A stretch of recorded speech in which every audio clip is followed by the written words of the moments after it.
nada.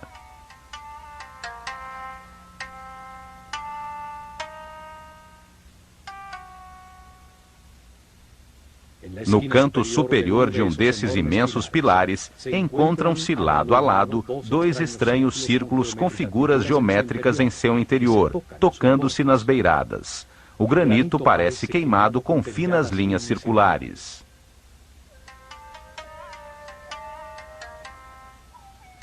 Trata-se da flor da vida, um símbolo de geometria sagrada egípcia que mostra os movimentos iniciais de Deus para criar o universo.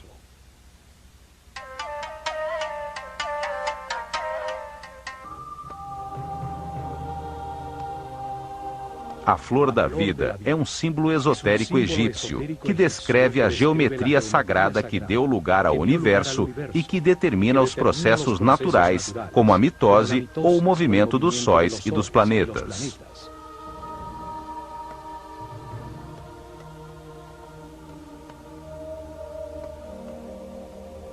Uma forma que conceitua a vida como um processo no tempo.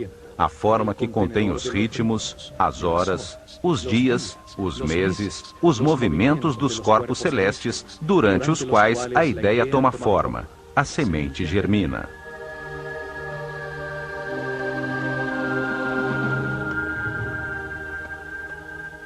A flor da vida representa o momento em que Deus ativa a sua vontade, quando desperta a sua consciência para animar o universo, quando abandona o estado de repouso, de não ego, de não ser, de vazio e de escuridão. É o momento em que Atum-Ra, o Deus não manifesto, se transforma em Ptah, o Deus criador do que existe. O Fiat Lux, o momento em que nasce a flor da vida e tudo inicia a sua primeira volta. Para os egípcios, os movimentos de Deus começam num ponto conceitual, o olho de Horus, de onde surge a flor da vida, cujo fruto é o universo, a criação.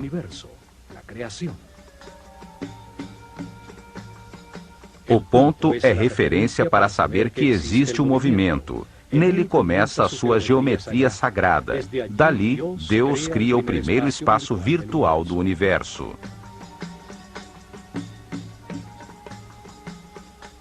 Faz isso projetando-se para fora, como um ponto que avança repetindo-se, formando uma linha reta, a forma masculina. É o Deus Pai que manifesta sua energia e sabedoria.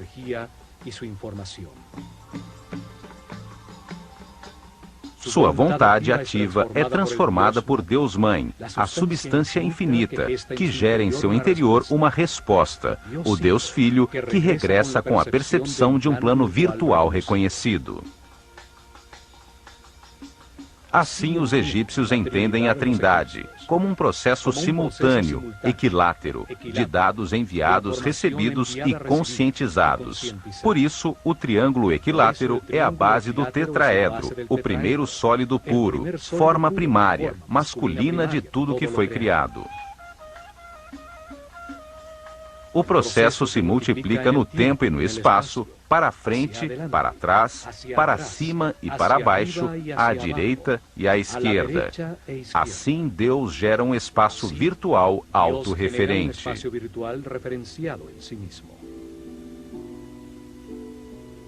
Simultaneamente, ao girar esse volume percebido ao redor do ponto de partida, constrói-se o princípio feminino, a esfera. Um espaço passivo, sem tensões, com todos os seus pontos ligados ao centro, ao olho de Horus. A esfera é a placenta que contém tudo, a substância de todas as formas e volumes. É uma expressão de unidade, de totalidade e de integridade. Nenhum dos pontos da superfície é mais importante que o outro, e chega-se a todos da mesma forma, desde o seu centro de força e energia que os origina.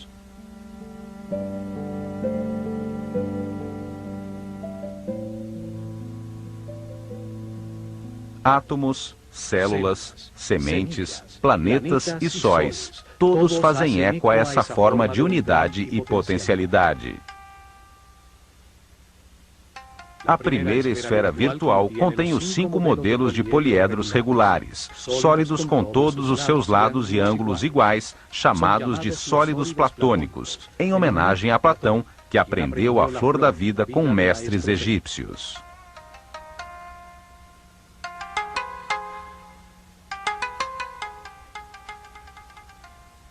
São a base, os tijolos com os quais todo o universo foi construído.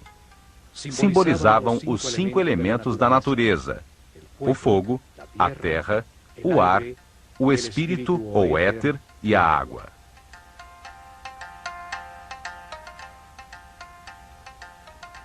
Assim Deus compreendeu, criou e percebeu, desde seu centro de força e energia, o primeiro espaço finito, que simboliza a Terra, dentro do espaço infinito, o céu. A Bíblia nos conta que no início Deus criou o céu e a terra. A terra era informe e vazia. As trevas cobriam a superfície do abismo, e o Espírito de Deus se movia entre as águas.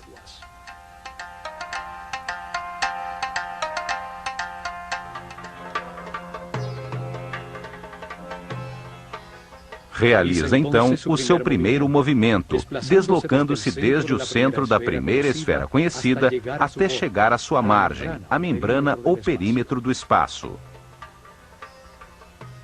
Desde esse novo ponto central, se repetem os movimentos que já conhecemos, gerando-se assim outra esfera. Na interseção das duas esferas iguais, gera-se a forma mais importante das já existentes. É a chamada Vesica Piscis e simboliza o Verbo Divino. Os egípcios acreditavam que de seu interior surgiram os números, os 7 sons fundamentais, as letras e toda a sabedoria da criação.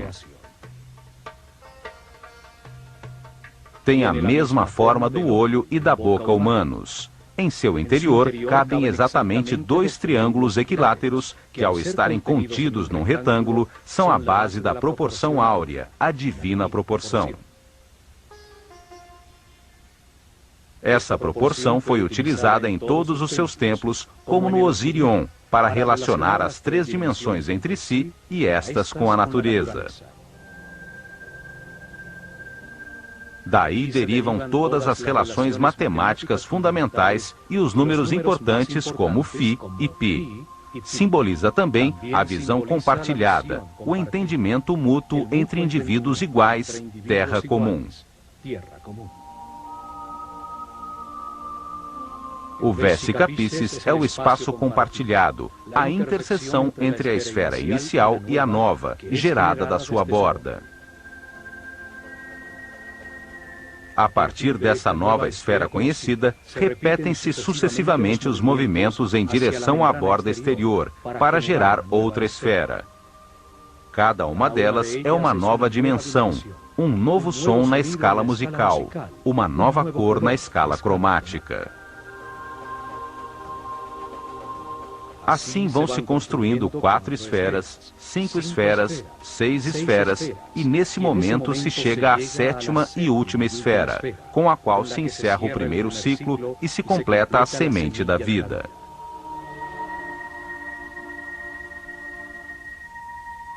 Sete esferas, 7 dias da criação, 7 notas musicais, 7 cores espectrais. O coração tem 7 capas de músculos, 7 chakras, 7 sistemas de glândulas endócrinas.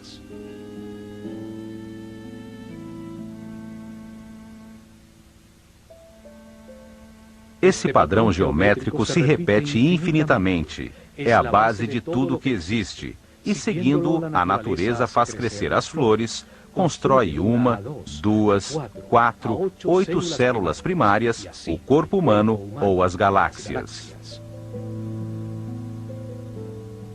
Ao expandir-se como uma eterna espiral, vai gerando novas esferas, e na terceira volta, completam-se as 19 esferas que formam a flor da vida. Este padrão geométrico toma a forma de uma flor e é ao mesmo tempo um processo eterno. Contém as harmonias musicais, as escalas de luz, os padrões de crescimento dos tecidos vivos.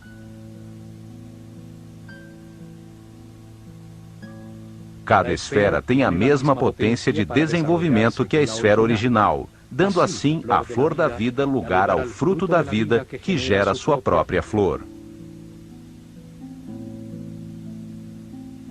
Cada esfera guarda em seu interior os 5 sólidos platônicos: a união da energia masculina e feminina, a reta e a curva, as 2 matrizes geométricas que são a base da realidade existente.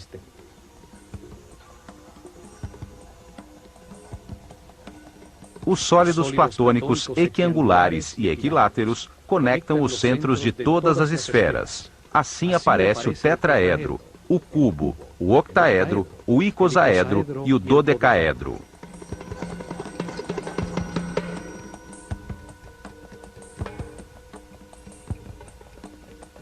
São símbolos da inseparável relação entre as partes e a totalidade.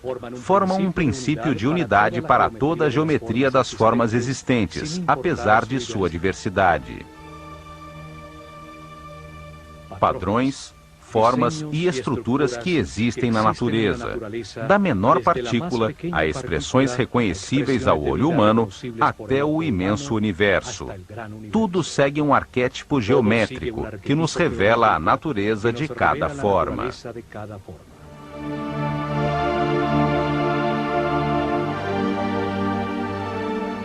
A flor da vida revela que tudo está conectado, é inseparável e único. Nos lembra a nossa relação com a totalidade e nos permite compreender as bases sagradas de toda a criação.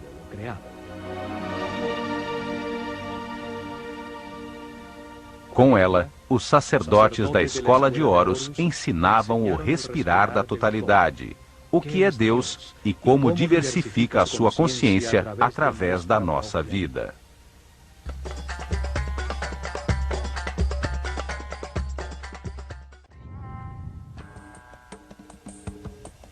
Complexo de Saqqara. Saqqara é a primeira manifestação do avançado conhecimento dos sacerdotes da escola de mistérios Olho de Horus, cujas ruínas existem até hoje.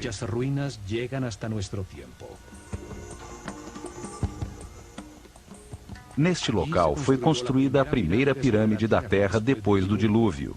Também foram usados pela primeira vez blocos modulares de pedra para a construção de um edifício.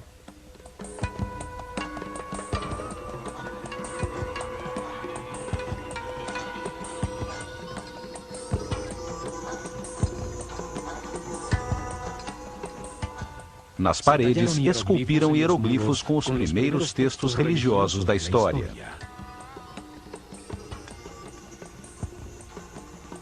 Neste local foi construído um enorme complexo subterrâneo de 12 pavimentos, com câmaras e galerias decoradas com os primeiros azulejos de cerâmica criados pelo homem. Nessas câmaras subterrâneas, encontrou-se mais de 40 mil urnas, tigelas e vasos de alabastro. Qual era a utilidade de tudo isto? Por que construir com tanto esforço túneis, câmaras e salões 30 metros abaixo do solo? Como iluminaram estes espaços para fazerem o complexo desenho cerâmico nos muros?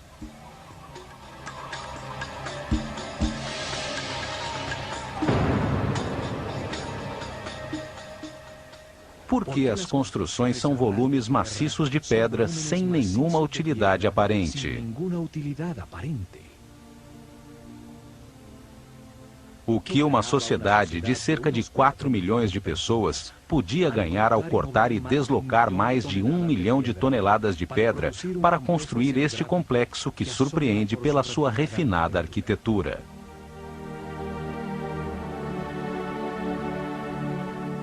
Qual o objetivo de um trabalho tão elaborado de esculturas em pedra, colunas, baixos relevos e detalhes arquitetônicos refinados num edifício que não tinha nada em seu interior? Como explicar a utilização de uma avançada tecnologia com algo tão inexplicável racionalmente? Saqqara é um dos maiores mistérios do Egito. Sua história nos revela as mais incríveis respostas. A começar pelo fabuloso personagem que a desenhou e dirigiu sua construção. O arquiteto Imhotep, cujo nome significa o sábio que vem em paz, sumo sacerdote da escola de mistérios Olho de Horus, tem um lugar de destaque na história da humanidade.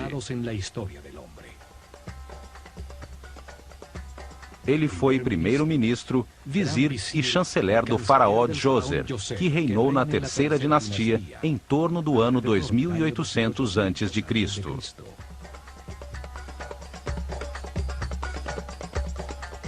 Imhotep nasceu no dia 31 de maio. Seu pai era o arquiteto Khanofer e sua mãe Creduonk. Algumas poucas estatuetas o retratam como uma pessoa simples, usando roupas sóbrias como as de um monge. Ele foi o pai da arquitetura, passando de trabalhos com madeira e barro a trabalhos com blocos modulares de pedra. Desenhou também as primeiras colunas esculpidas no formato de flores de lótus nos capitéis. Os mais refinados detalhes arquitetônicos e a harmonia de Saqqara destacam a sua grande maestria. Ele foi o primeiro filósofo da história da humanidade.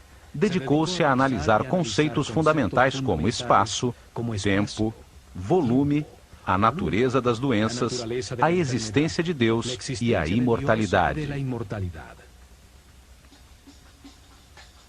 Ele representa a base conceitual da civilização egípcia, como o movimento da consciência em direção a Ma'at, à justiça, ao correto, à harmonia e ao equilíbrio. Segundo Platão, a história sobre Atlântida que foi contada a Solon pelos sacerdotes egípcios é da época de Imhotep. Astrólogo e astrônomo, ele criou o primeiro registro sistemático da abóbada celeste. Deixou-nos os primeiros mapas das constelações. Demonstrou o seu conhecimento dos equinócios ao usar as mudanças de era para determinar as etapas da revelação no desenvolvimento espiritual da civilização egípcia. Mas foram as qualidades de Imhotep como médico que o converteram em um semideus. Apenas 50 anos após a sua morte, o faraó Miquerinos lhe dedicou um templo que se tornou um lugar de peregrinações e de curas milagrosas. Os gregos que estudaram no Egito e que mudaram os nomes de todo mundo o chamaram de Asclépios ou Esculápio para marcar os seus feitos como médico. Também o chamaram de Hermes Trismegistus, 3 vezes grande, por suas qualidades como filósofo e físico, já que revelou as bases de como o universo funcionava. Imhotep foi o primeiro a compilar informações sobre como diagnosticar e curar muitas doenças. O caduceu, que hoje é símbolo da sociedade médica, era a vara de poder de Imhotep. Com ela, media a quantidade de energia vital que um ser humano processa em seu interior. Desta forma, sabia qual dos centros energéticos ou chakras utilizar para captar e processar a energia vital, bem como identificar onde existiam desequilíbrios celulares eletromagnéticos. Ele curava elevando a frequência vibratória da aura, ou campo eletromagnético da pessoa. Isto restabelecia o equilíbrio dos chakras, permitindo que voltassem a fornecer a energia vital necessária aos órgãos afetados, a verdadeira causa de todas as doenças. O caduceu tem 2 serpentes que se cruzam sobre os 7 chakras. Os centros nervosos sobre a coluna vertebral que captam e distribuem a energia. Simbolizam as 2 polaridades de carga elétrica e movimentos opostos, que dão lugar ao universo dual. Em seu centro, há uma coluna formada por pares de partículas com cargas opostas que se neutralizam e equilibram, a única maneira de se chegar à iluminação. Representa a Kundalini, a força vital que sobe através da coluna vertebral. Quando este conhecimento desapareceu, a sua forma se conservou como símbolo para a cura.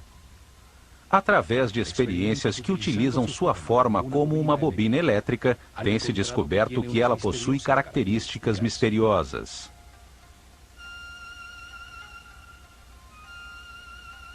Quando se aplica uma corrente elétrica, não se detecta nenhum campo de força, embora os seus efeitos sejam comprovados, pois é gerada uma ressonância em todas as frequências e longitudes de ondas.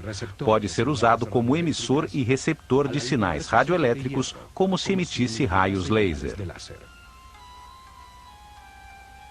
O papiro médico Ebers mostra a maneira como Imhotep misturava a magia com a medicina.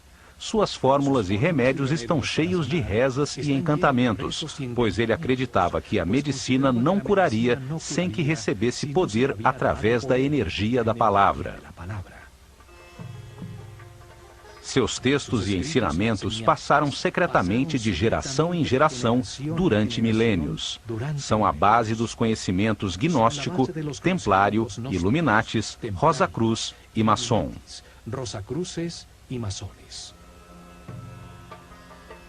Os gregos os chamavam de princípios herméticos. Imhotep deixou para a posteridade vários papiros e textos.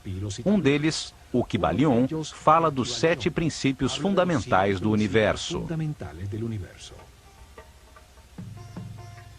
Neste texto, afirma que o universo existe na mente de Deus, que cada homem é único com os seus pensamentos, com a capacidade de pensar individualmente, e que a realidade é um grande sistema, onde todas as coisas têm consciência e estão interligadas.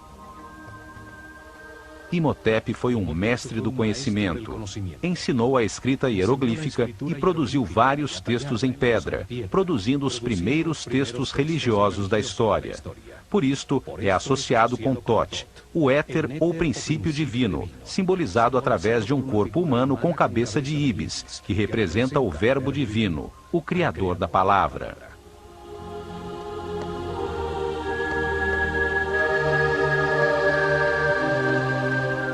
Não há dúvidas de que Imhotep foi um ser especial, e com o passar dos anos, ele se tornou um mito, associado ao divino.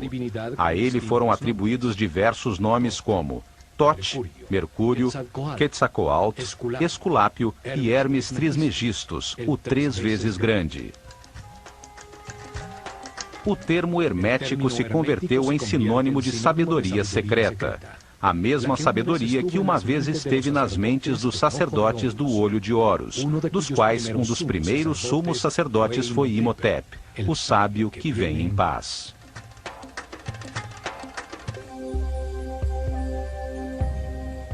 Foi Imhotep quem decidiu onde se construiria Saqqara para suas misteriosas finalidades.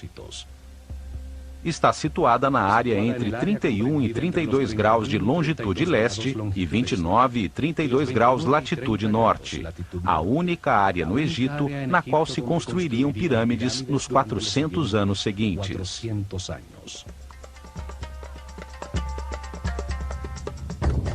Uma zona desértica a 14 quilômetros ao sul do Cairo, ao lado de Mênfis, a desaparecida capital do Egito. Em Meidum, Hawara e Elahum estão as que ficam mais ao sul, e em Abu Hawash, a pirâmide que está mais ao norte. Foram construídas sobre uma plataforma de pedra que vai até Giza, 50 metros acima do nível do rio.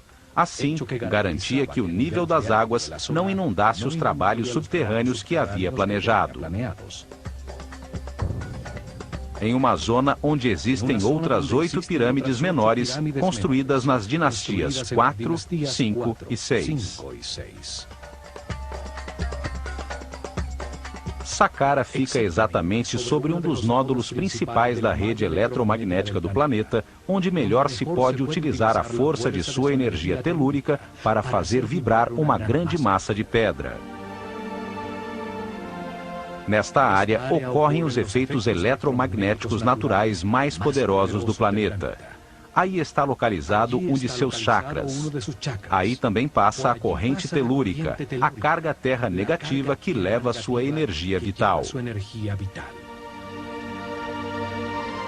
Este é um local de confluência maior das chamadas linhas-lei, perfeito para que um grande volume de pedra, com alto conteúdo de cristais de quartzo, ao vibrar, produza energia estática negativa devido à fricção de suas moléculas. A atmosfera está carregada com 500 volts de corrente positiva por metro quadrado, 5 vezes o normal. É um ponto de poder no planeta, que aumenta os efeitos energéticos da pirâmide que Imhotep construiu. Esta localização de Saqqara era fundamental para poder utilizar a pirâmide como um condensador elétrico que captava, como uma antena, a energia positiva da atmosfera nos cristais de quartzo das louças de granito que uma vez cobriram sua parte exterior.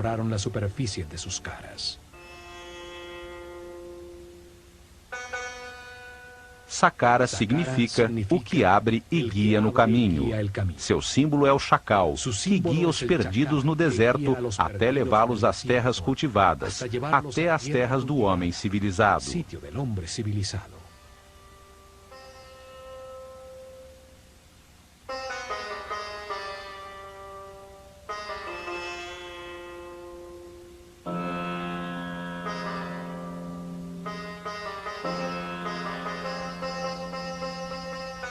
Ao longe, a primeira que se via era a pirâmide branca, rodeada por uma grande muralha, a primeira construída em blocos de granito cortado em sofisticados baixos relevos e umbrais. Uma obra muito mais complicada que a própria pirâmide. 130 mil toneladas de granito formavam um muro de pedra alto e especial que rodeava os 15 hectares do complexo, protegendo-o do caos exterior e atribuindo-lhe uma forma retangular, ajustada exatamente na direção cardial norte-sul, paralela ao curso do Nilo.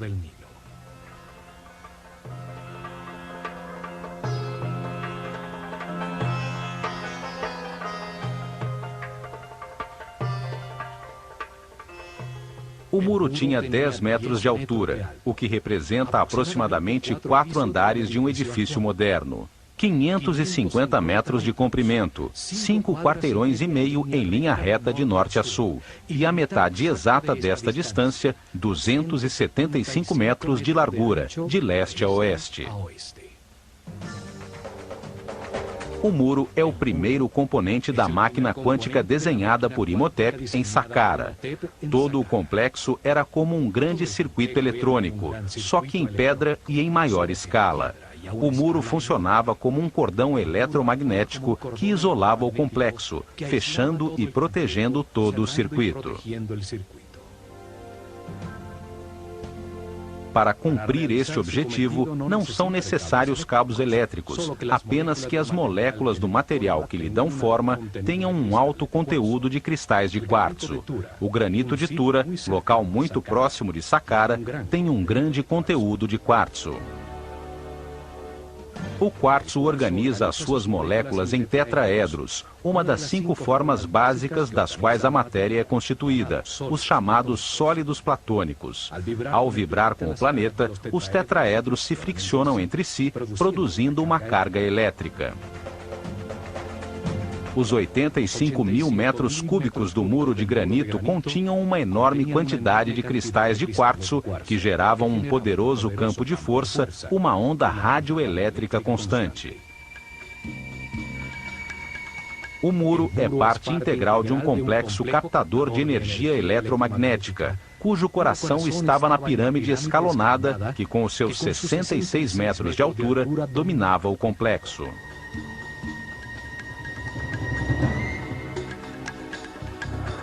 A forma do muro era surpreendente. Entrava e saía de forma regular, gerando pórticos em intervalos constantes. Baixos relevos verticais marcavam os pórticos, que embelezavam e regularizavam o conjunto, produzindo uma sensação de harmonia com um estilo arquitetônico quase ultramoderno.